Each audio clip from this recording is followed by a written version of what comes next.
LHS Live, every Wednesday morning from 9:30 a.m. to 10 a.m.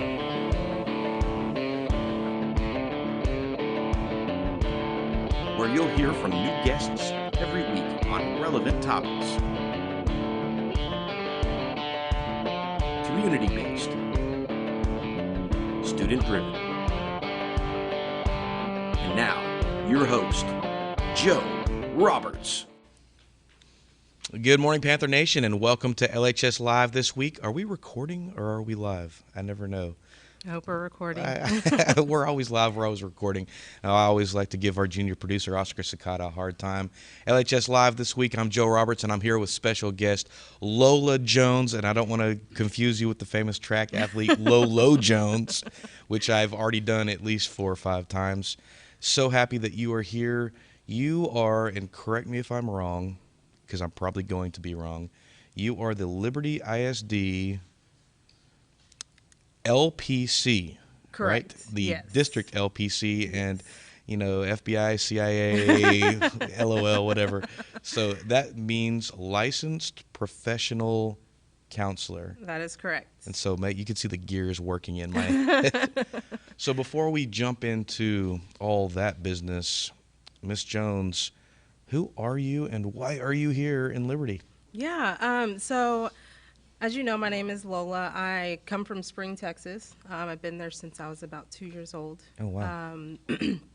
I have worked a lot in different roles in physical therapy, in athletics, but also in mental health.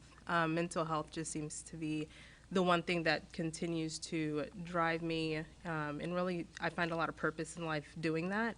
And so, you know, I have worked in schools, and one thing that I have really come to love and understand and know to be true is that, you know, we have a generation coming up behind us, and that generation, you know, sometimes just as us as adults, we need help with different things. And so one of the things that I love to do is to just work with people and help them to be empowered to do the things that they love to do and find purpose as well. And so that brought me here to Liberty, and so here I am. Here you are.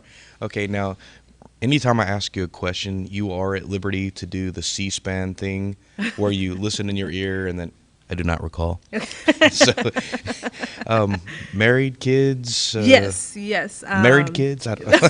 Oh, no, not married kids yet. Okay, but okay. Definitely married. I'm happily married to, his name is Justin Jones. Amazing man, man of my dreams. And then also I have 2 beautiful kids. I have one who's 10 going on 20 very soon. Mm-hmm. And then I also have a 2-year-old who is 2 going on 13. Oh, my gosh. Yeah, so busy household in the Jones family. A 10 and a 2-year-old. Wow, you were a glutton for punishment. And did you tell your husband you were going to be on some sort of live show? Is that why he's the man of your dreams? Okay. Blink twice if you're okay. Or Yeah. That's awesome. So you're here, and the ISD brought you in because, and this is speculation on my part, correct me if I'm wrong for sure, but, you know, we're coming out of this, well, I say it feels like we're never coming out of this pandemic, but we're maybe hopefully on the back stretch of it. Yep. We've got a lot of kids that missed school for a big portion of time. Yes. And, oh my gosh, suicide rates are sky high, Yes. depression sky high. Yes. And really, we needed some cavalry to come over the hill, and you're the cavalry, right? I'm hoping to be, you know. Okay. One of the things that I know this pandemic has caused a lot of, you know, not only depression, anxiety, but it's also been fueled by isolation. And, you know, I think in this day and age, you know, kids especially have access to just about anything that they want to see or would like to be curious about, anything of that sort, just in the palm of their hand. And not all of those things are healthy. Not all of those things are going to be beneficial and useful in life. And so I've seen it in my own household, you know, with my 10-year-old. And so I mean, honestly, it's an honor to be able to be here, to be able to work with kids, and to be able to just be a resource and help in whatever way that I can.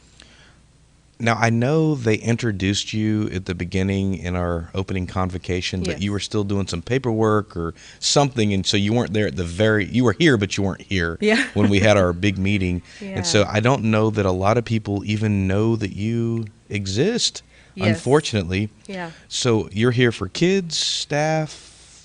Who are you here for? Yeah, so I'm here for kids and for staff, mainly for our kids, just being available not only as a referral source for them, but just actually being a licensed professional counselor here in the district, here on campus, that they have easy access to.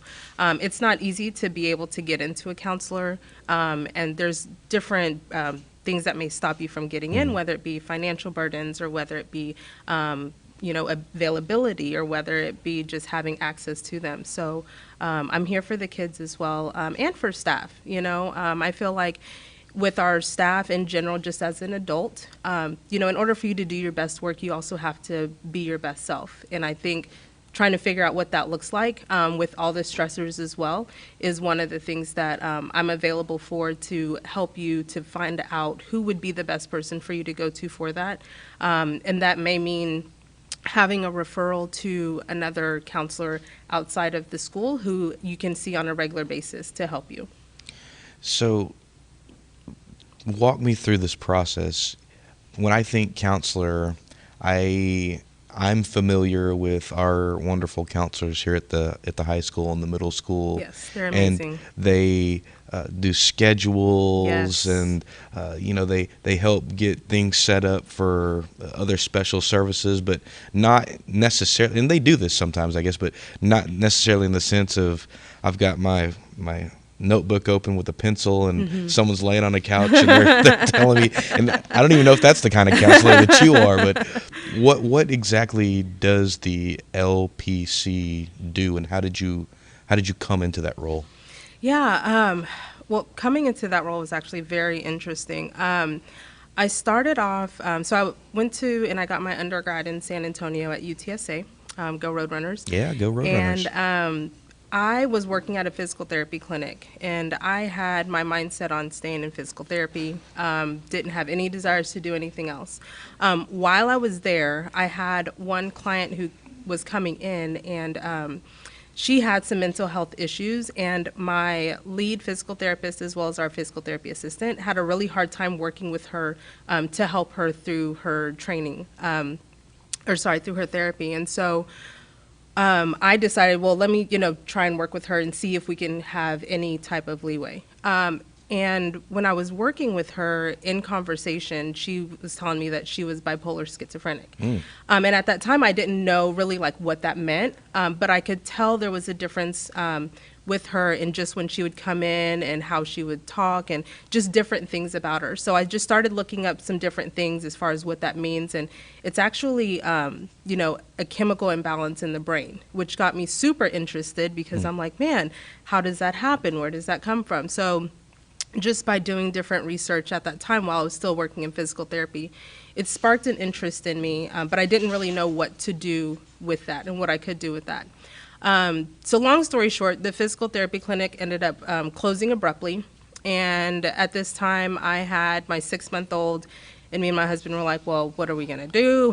Got to figure something out because I can't, just not work. And so I decided to go to school. Through talking to some people and getting some information, I found out about clinical mental health counseling. And that's what kind of led me from, working in physical therapy going into counseling. And so, I was just continuing to work in that space, and I just really fell in love with the work because, I just personally believe that everything that I've been through in my life is not for me to hold on to and to just utilize as far as the lessons that I've learned and, the people that I've encountered. It's not for me to hold on to. It's for me to be able to help the next person, whoever that person may be. And so that's really what drove me in continuing to go into counseling and just really ground myself in that. And so, I had the opportunity to work in different schools at bigger school districts. I've worked at junior colleges with several campuses. But, honestly, in coming here to Liberty, it's really refreshing because the one piece that I was missing in working in all those different spaces was just being able to have a genuine connection, not only with the people that I work with, but also with the people that I'm here to serve. Awesome. Isn't it so true? I think the best counselors, the best people in that sort of role are the ones that have gone through things and want to use their own backgrounds, their own experiences to help others make their way. Yeah, absolutely. I agree. And, it can be a fine line, as well as not being able to utilize and say, well, I went through this, so you are going to, Right. go through this as well. It's really jumping on board with that person in that wagon and going on that journey with them. I feel like when I was younger, I did that a lot. And sometimes I still do that with my kids, and I try not to. Like, oh, I did this, so why can't you do that? Yep. And that's, as I get older, I feel like I'm getting better at, I did this, and you're going through this. I understand what you're going through instead Yes. of, why can't you? Absolutely. Absolutely. As a parent, I've got a high school kid, and I've got a middle school kid, and I've got an gosh. Yikes, I got a lot of kids. they're on all these campuses. So there are lots of parents in this community who have kids that are going to be dealing with just a wide variety of things. Let's talk something that could help them. What are some warning signs? What are some things that a parent or a friend should be able to spot that may say, hey, you know what? Maybe this kid needs some help, or maybe I need to ask some other questions. Yeah. So one of the things that I really, really focus in on is just really engaging and having actual conversation with people, face-to-face conversation, because it's so important. And you also are able to have the opportunity to actually feel empathy rather than not. I feel like in text messages, you can misconstrue things. Tone can be changed. It's very challenging to have a genuine conversation. And so I think, from a parent perspective, just having conversations with your kid. And I would say, as far as warning signs, just being aware of any types of changes in behavior. It could be changes in appetite. You could see grades might be dropping when, usually they're a really good student. Maybe their grades aren't as high as they used to be. Just any changes that you may see. And in that conversation, just be a source of unlimited and unconditional support for them. And just letting them know, I'm here to support you and listen in a non-judgmental way. And, just letting them know what available resources are out there. And, I think from a friend perspective as well, that can go a long ways, because I've experienced it with friends who were having conversations. One friend had said something, it sparked a red flag in another friend, and they actually were able to get someone involved so that they could get the help that they needed. I'm so glad that you mentioned the tone and other things in messaging. It feels like we live in a society where we don't do a bunch of face-to-face, and I'm so bad about this now. Somebody calls me, I'm like, oh, why didn't they text me? Why are they calling me right now? And then I'm trying to send these messages, and I feel like I have a lot of parentheses in my text messages explaining what I actually mean on that. Sure. How do we deal with this? How do our kids? Because I know, being on the ground with students, so many problems, so many issues, body shaming, dysmorphia, all these other issues that these kids are facing right now stem from social media, and they stem from messaging. How do you help them, and how do you help us to help them? Yeah. So one of the things that I really like to focus in on is just thinking about what's reality versus not reality. A lot of times with social media, especially Instagram, for example, you have all these different filters. You have, 30 different picture angles that you're trying to get that perfect shot, right? And when you think about real life, real life doesn't really operate in that way. A lot of challenges come at you that things can be normal right now, and then you can get one phone call and that can change everything, right?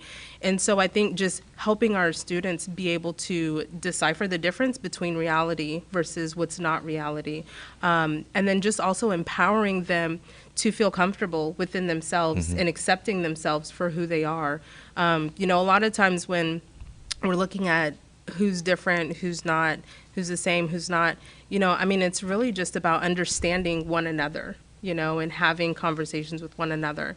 And also realizing that, a lot of times it's not that someone's wrong, it's just that they're different and they think differently. They process things differently. And I think once we get to a place where we can accept that, that'll really change a lot in how we are interacting with one another, whether it be from parent to child or whether it be from teacher to student, and I also feel like when we're as professionals in this world, we are the ones that are raising up the next generation, and our kids, they go home, they have situations and circumstances they embrace. They come to school, they have situations and circumstances they embrace as well.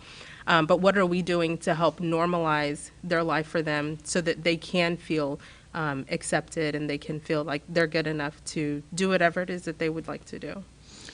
It's just about 9:50. You're watching LHS Live. I'm Joe Roberts, and I'm here with special guest Lola Jones, who's the LISD District LPC Licensed Professional Counselor. Yes. If I say that multiple times, it'll just come out great. We've been talking about mental health and how we can spot some warning signs and how we can get resources to folks. And you're just absolutely a great resource for the students of Liberty ISD. Couple of questions that I want to kind of push along there. As you mentioned some warning signs and they were negative, but a warning sign for mental health isn't always negative, right? If I've got a kid or a student and they've been down in the dumps, they've been blue, and then all of a sudden they're super happy, is that a warning sign as well? It really varies. So I personally, as within my role, I don't give specific diagnoses as far as things that would require things like medication and sorts, right? But when it comes to identifying, the ups and downs, I would say, especially with the highs and then the lows, if a student is just really overly excited and then they have like a huge slump in depression and they stay there for quite some time, that's definitely an area of concern. And, that's not to be mixed up with, the different things that happen with puberty and, the hormones that change. That's not really to be mixed up with that. Oh, don't make me have flashbacks. Gosh. I'm on my way with that 1. So, it can be a little bit challenging identifying, what those highs and lows look like. But the best way to be able to have that understanding of what that person's going through is just through conversation. Someone who's in pre-K, who may be coming to school for the first time, they're going to have a range of different emotions in comparison to, someone who's 17 who, may be going through a really hard time at home, maybe lost a parent, or, something challenging is happening at home. And that high and low is going to look totally different. And the best way to, actually get more insight and find out what's going on with that person is just through conversation. So I experienced, my mother was 41 and my dad was 50 when I was born. So my family was so much older than me. I experienced death at a young age and pretty prevalent throughout my childhood. So I kind of have a little body armor when that sort of stuff happens. Sure. We live in an age, though, where with the pandemic, it seems like people were, dying left and right, and whether it was in your life or someone that and so these students, these children, they're experiencing the idea of death, at least more in the forefront than maybe we've ever done. I don't remember. In my young experience, I don't remember hearing about it unless it was, immediate family or something. Yeah. Is that something that, and I know the answer is yes on this, but is that something that's impacting our students that you deal with frequently? Absolutely. I think this year alone, I have encountered the most I've ever encountered, just as far as students either losing a parent or losing a very, very close loved one. I can honestly, genuinely say, you can ask, one in maybe every 5 or 6 students or even staff members, and they will be able to tell you that they have lost somebody that they deeply care about just in the pandemic. Yeah, I know my, not COVID related, my mother passed away a couple of months ago, and I was thinking, man, I'm a 43-year-old man, and my mother has passed away. How do I deal with that as a 14, a 15? Right. My father passed away when I was a freshman in high school, so I have some sense of it. Right. But that feels like it was decades, eons ago. Yeah. So how does a kid make sense of it, and how do I, as a staff member, how does a parent, how does a family friend, how do they help a child make sense of that just life-altering thing? Yeah, I mean, honestly, it's very challenging. It's very, very challenging. And one of the things that in the students that I've worked with, that I try and help them understand are just the stages of grief, and helping normalize that for them. There's some that say there's 5 stages, some that say there's 7 stages, but there's different stages that you go through, and you don't go through them, it's not an A, B, C, D type of sequential order. You can feel depressed one day, but then also another day you can feel guilt. And so just understanding what those different stages are, what it looks like when you're experiencing that. And then when you are experiencing that, just having some type of coping skill to be able to get through that. And also with the stages of grief, it's not saying within 6 months you're going to be good, you're not going to feel this anymore. That's not true, especially when it's of somebody who was very close to you, such as a parent. So understanding that it's a process, and for some it's a lifetime process and understanding. With our youth, I really, it really breaks my heart whenever I hear about that with their families, because especially with a parent, one, you're talking about somebody who you're a part of. You came from them, you have their characteristics and personality.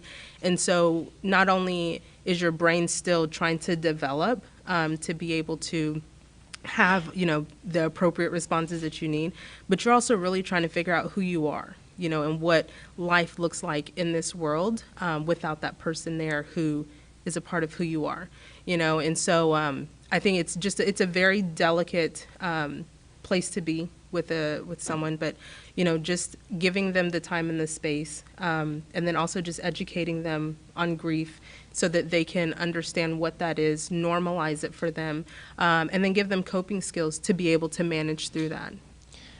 Do you find that you're seeing kids from one campus more than others, or is it pretty uniform?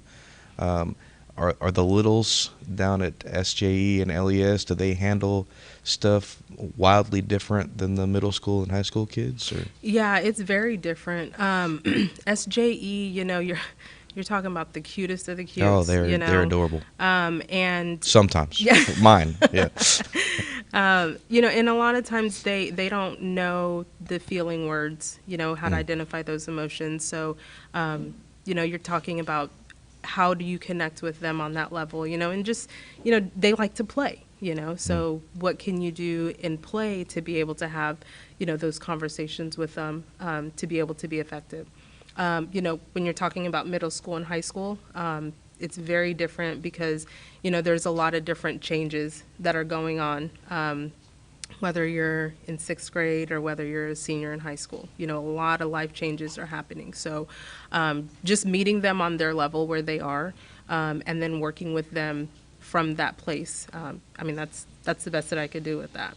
So with the younger ones, you're seeing more like reactionary. So instead of saying I am mad, they're doing something that shows that they're mad. So they're breaking things, they're throwing things. Yep. Whereas the older ones, maybe they're still breaking and throwing things, but they can at least tell you why they're breaking and throwing or do. So is that pretty accurate? Yeah, I would say for the most part, with the little ones, they don't know to say that I'm mad. Like you said, they don't know how to actually utilize words. So I have like a feelings chart, and sometimes I'll just say, can you point to how you're feeling today? Can you tell me about, what's going on at home, and point to how that makes you feel type deal. With middle school and high schoolers, yes, by all means, some of them are more reactionary, but that's also because, they don't know how to utilize those words. They don't have, their brains are still developing as well. And so they don't know, when I do this is what the outcome will be. They don't always realize and understand and feel comfortable with identifying their emotions and talking about their emotions, because they don't really know what the benefits of that looks like. And I think that's also just, it's just a part of the generation today, Right. talking about emotions and reflecting on your thoughts. I mean, you have everything right here in your hand, at the palm of your fingers. So, it's easy to just kind of look stuff up and just kind of get lost in that world, really, and scrolling rather than actually just talking. Do you have, I kind of thought this was funny. One of my favorite shows of all time was Frasier. And so I feel like I would be the one that would be most guilty of this. Do you have people that come in and like self-diagnose and Oh, yes. and I was on Google and I think I've got Oh, yes. I have experienced that, more so in my private practice that I used to work with. The client came in and was just like, I'm just going to tell you off the bat, I'm the worst client. And I was like, can you give me a chance to at least, have a conversation with you first? And yes, definitely, I've experienced that from more so from adults than kids. But, while I think that, the internet provides information, I just think it's really important for, kids just to be aware that not everything on the internet is real. There's a lot of false information that's put out there, and, just forming relationships with people and utilizing, trusted resources to get information, that would be my advice moving forward. Okay. Well, you kind of stole some thunder from me right there. Normally, I like to let our guests have one last little thing. Any life advice, anything that you could tell a parent, a teacher, a student, going forward in like just a little nutshell, less than a minute. What would your message be about mental health? Yeah, I would say that mental health, it's health. Just like you go to the doctor on a yearly basis to get a physical, your mental health is just as important. It has an impact and a significant influence on how your body functions every day. You only get one. You don't get to put one on the shelf and pick up another, the next day, or you don't get to put it in a closet. So, just making sure that you take care of yourself to the best of your ability, being aware of, yourself and any changes that you notice and feel within yourself or in somebody else, and just not being afraid and fearful of speaking out to somebody to get the help that you need. Because at the end of the day, we're all here to do a job. We're all here to also be a service to our students and also help our students learn and see what that looks like so that they can also grow into successful individuals as well in society. So take care of yourself and take care of others as well. I feel like I could just keep talking to you on and on, yet we're running out of time. Actually, we're probably over time here, and that's okay. You've been watching LHS Live. I've been here with Miss Lola Jones, the Liberty ISD District LPC, the licensed professional counselor. Third time's a charm. Yes. You are available for students and staff Yes. in Liberty ISD. Yes. Doors always open. Have to make an appointment. Yeah, there's actually a referral that you would have to make for whether it be staff or student. And the principals and the assistant principals as well have the referrals, and the school counselors have the referrals as well. So if you have any questions, you can reach out to any of them, and we can definitely get you taken care of. Perfect. Next week, fingers crossed, allegedly, we're going to have our new Liberty ISD Athletic Director, Chris Lackey, on with us, 9:30 to 10. Again, thank you, Ms. Jones, for being here this week. As always, it's been a pleasure. You've been watching LHS Live. I'm Joe Roberts. We'll see you next week. Thanks for watching every Wednesday morning from 9:30 a.m. to 10 a.m.